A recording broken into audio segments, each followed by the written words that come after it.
In this lesson, we are going to be learning about linear regression. We've talked about lines of best fit before, so we're just going to sketch a line of best fit in each of these graphs that you see in your notes. If I was going to draw the line of best fit, some of them are easier than others. For instance, this line's really easy to draw. Mine's a little off here. I should make that better. My data is strongly correlated, right? So when I do that, that's pretty easy. Even this one, this negative correlation here, if I sketch that line, this one I think looks like it's going positive. That's not too bad. This one looks kind of negative. So again, I'm just sketching. All those are lines of best fit. The one that's kind of hard to sketch is this first one because it looks like we don't have much correlation here. So whether I would guess it's negative just based on what's happening there, but that's a harder one to draw in. So those are just sketching them. When we talk about a regression line or a line of best fit, there's a lot of things that go with that. It's a line that describes how the effect of y changes in relation to a cause, x. So the cause is the x value, and the effect, or what's also called the response variable, we'll put that in here. That's probably a better word, actually. So it's the response variable and the cause variable there. A lot of times, this one is also called the explanatory. That's another word you'd see for that. So my x values, your independent variable from algebra, you remember that, and then your y values is your dependent variable. And then the next thing with regression lines is they're only used for linear data, which we went over the other day.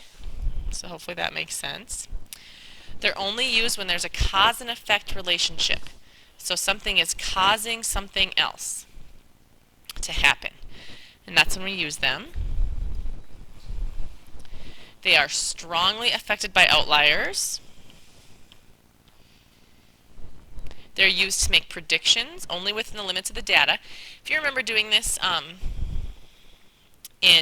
earlier in this class in Advanced Algebra A, we made predictions about the future population in 2010, or we made predictions about gas consumption, I think was a problem we did. And so we can make predictions. We don't want to predict too far out because your data is, I don't want to make predictions like 50 years from now. That's actually called extrapolation when we do that in the statistics world. And so we try to make predictions that are kind of close to what we know right now. Let's say I have data on MCA tests all the way through the year 2012, and I want to predict your guys' MCA scores for 2013. I could probably make predictions for a year from now, right? But I'm not going to predict the student scores in 2030. That'd be way too far from now. Education will change quite a bit. So that'd be an example of extrapolation. And then the line is better if it closely fits the data. So if the model closely fits the data, that's the best line. So our data that's strong, not weak, would be better lines of best fit, which kind of makes sense, I think. Here's how, when you look at the bottom, the calculator finds the regression line by making the sum of the squares of the vertical distances of the data points from the line as small as possible. What that means is it takes all of your data points, so think of a scatter plot. When your calculator makes that line of best fit, it measures exactly how far each of these are from this line, and it makes it be as equal as it can. So it does find the absolute best spot. And that's how we find our regression line. So when you see r squared, which we saw in our calculator the other day, there was an r we looked for and then an r squared, which we didn't talk about, and we'll see it today again. When they talk about r squared, that's the percent of change in the y variable that's caused by the change in the x variable. So our r squared is y, it's y, what percent of it causes that change. So let's say your r squared is something like 0.62. We would say 62% of that change is because of the x value. The x value caused that. Now the other 38% could be caused by other things. So when I say caused by x, caused by other things, which in stats we call confounding variables. So for instance, we might say that we changed, this year on your MCA there was questions on voting methods. And let's say we taught that next year and our MCA scores went up 12%. Well, part of the MCA scores going up would maybe be because we started teaching the voting methods. But there'd also be a percent that's just because maybe that grade's a smarter grade, or maybe they happen to get more sleep that night, or maybe they ate a better breakfast, or maybe their teacher started giving them answers, whatever the reason would be, which of course we would never do. But that's other things. So that's the cause by other things. Those are your confounding variables. So that's what the R squared is telling you. If you are taking AP statistics, we actually do quite a bit with R squared. So that's an area where you'd study a little bit more if you were in that class. So here we have a chart that we're going to make a line of best fit for. So pause the video and enter this data in your calculator under L1, L2, and then we'll do a line of best fit together. So I already entered this data under Stat Edit. Oops, let's put the pencil marker down. So let's go Stat Edit. There we go. So I have the data in here. And remember to find your linear regression line. I'm first going to make a scatter plot. So let me just go. I have my scatter plot already turned on. So I'm going to go zoom 9. Maybe I don't have my scatter plot turned on. Let's check. Oh, I don't. Sorry. Let's turn that on. And then let's do zoom 9. There we go. So I'm going to sketch this scatter plot onto my graph in my notes. You don't have to do it exact. It's just going to be a sketch. Maybe that was on this screen, huh? Okay. There we go. So here's my...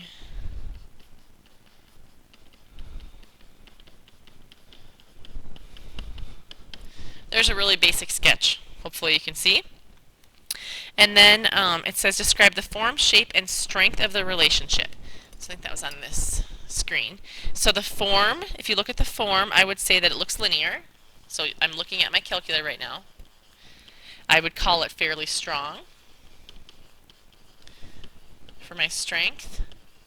And I would say that it is going in a positive direction. Linear, fairly strong, and positive. Are there any outliers? I don't see, if you're looking at my calculator, because I would look at that, I don't see any dots that really stand out as being off the form. So I'm going to say no to that.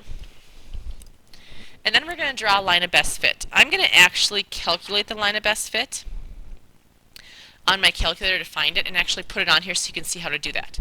So I'd go to Stat, Calculate, and I'll pick number 4. And then I'm going to hit L1, L2. And when I hit Enter, there's my line of best fit. So my slope is 0.0379, and I'm actually going to round 100 or 10 thousandths here. The reason for that is it ends up really changing how my line looks if I don't do that.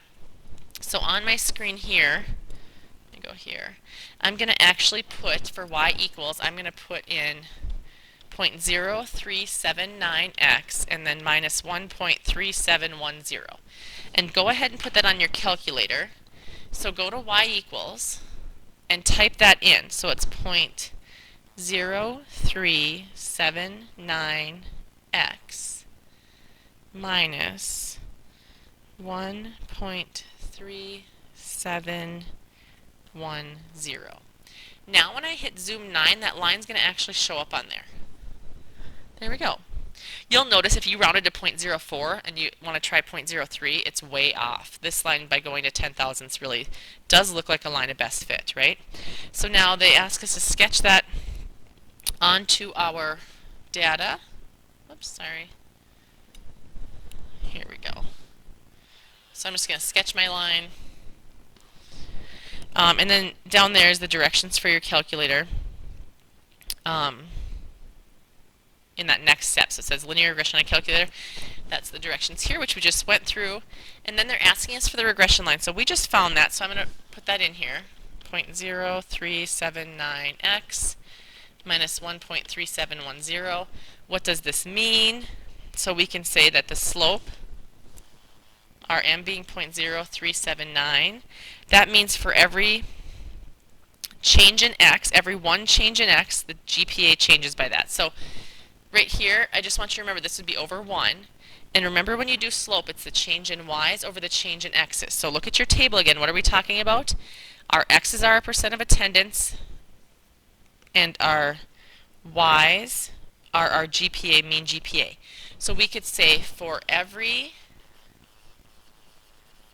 1% increase in attendance, our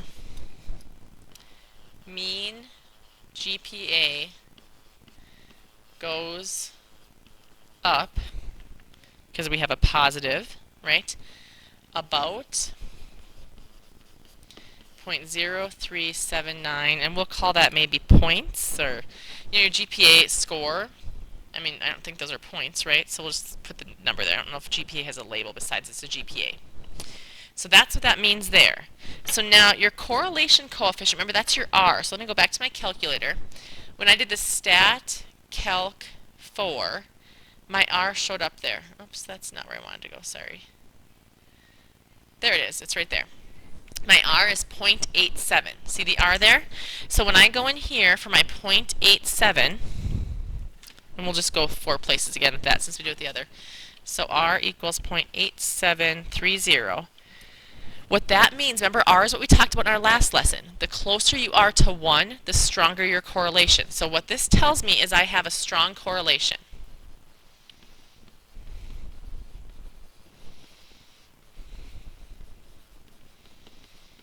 That's what that means. So remember, if your R was 0, that means we'd have a really kind of weird scatter plot we couldn't draw anything on. We went through those the other last lesson. Then, the last one is your R squared. So when I look at my calculator, my R squared value is 0.7622. So 0.7622.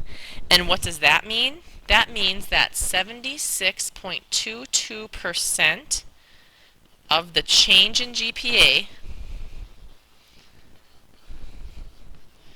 is the result of a change in attendance.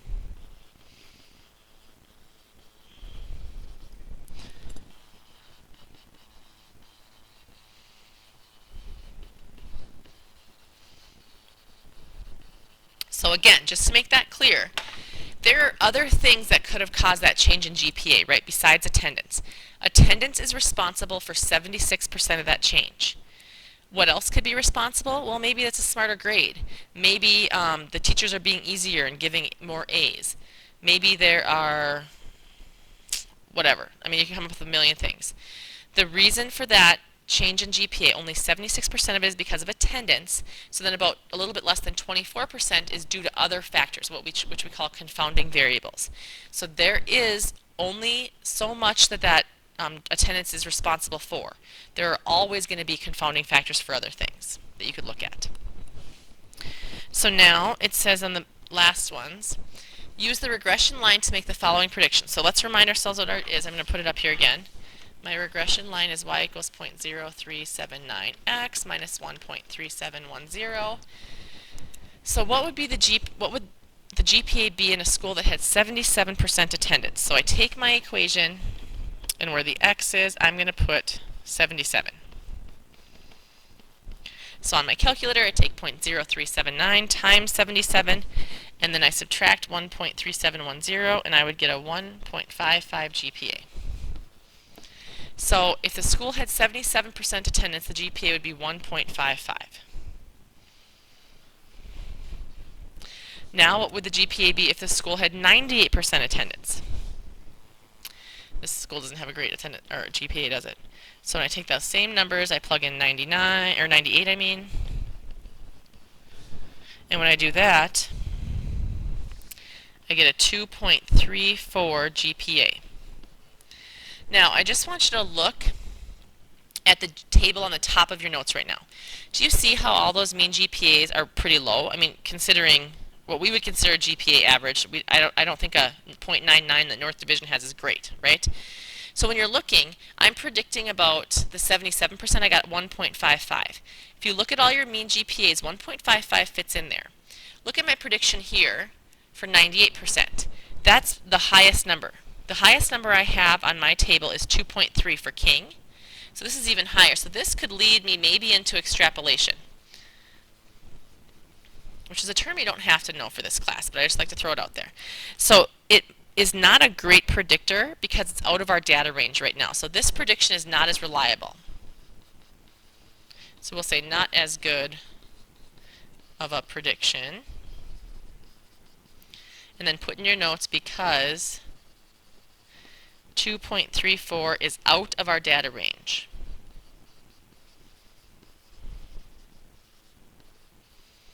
And that's because the values in our table didn't go through that. And then the last one we're going to do today, it says, if the GPA was 2.15, what would the attendance rate be? So I'm actually going to plug that in for y. 2.15 equals, I'd have 0.0379x minus 1.3710. So we add 1.3710 to both sides. And when I add those together, I get 2.15 plus 1.3710. So I have 3.521 equals 0.0379x. So we're going to divide by 0.0379. And I get my x value to be 92.90%.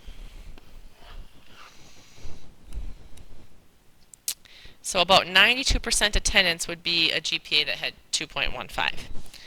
So that's how we can kind of work with our linear regression lines. Make sure if you have any questions on this or if something in your calculator isn't working, you let me know tomorrow.